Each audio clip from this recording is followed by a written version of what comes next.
અલગ અલગ પ્રકારના બધા શરીરમાં દોષો આવે. જ્યારે મહાદેવને તમે ઘરેથી એક લોટો લઈ અને પાણી ચડાવો એટલે સર્વ દોષનું તમારું નિવારણ થાય.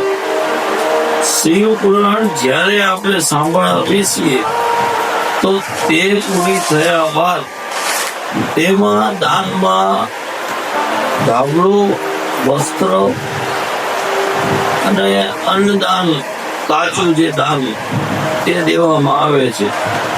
તેમાં પણ ખાસ કરીને શિવ પુરાણની પોથી ઉપર જ્યારે પીળું વસ્ત્ર ધરવામાં આવે, રેશમી, જે અત્યારે બધી પોથીઓને આપણે કપડો લગાડેલો છે, તો તે કપડો 2-5 મીટર બધા લઈ ને પોથી પર મૂકવો, પણ તે જરૂર નથી.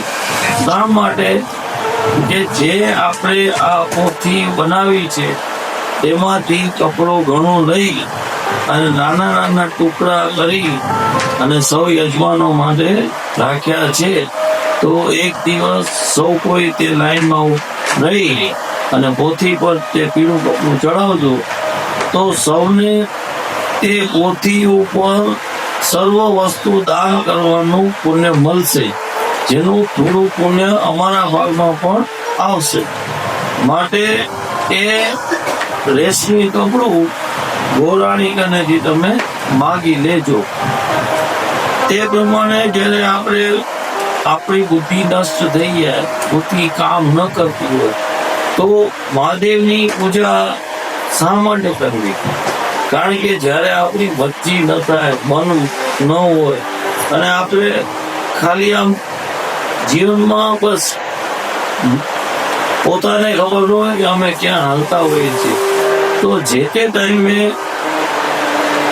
કાંઈ નહીં કરો, ક્યાંય કોઈ નાની મોટી કથા હાલતી હોય તો તેને શ્રવણ કરો. તે શ્રવણ કરવાથી તમને ઘણો જ લાભ મળશે. કારણ કે જ્યારે તમે શિવ પુરાણ સાંભળશો તો તમારા રોમે રોમ છિદ્ર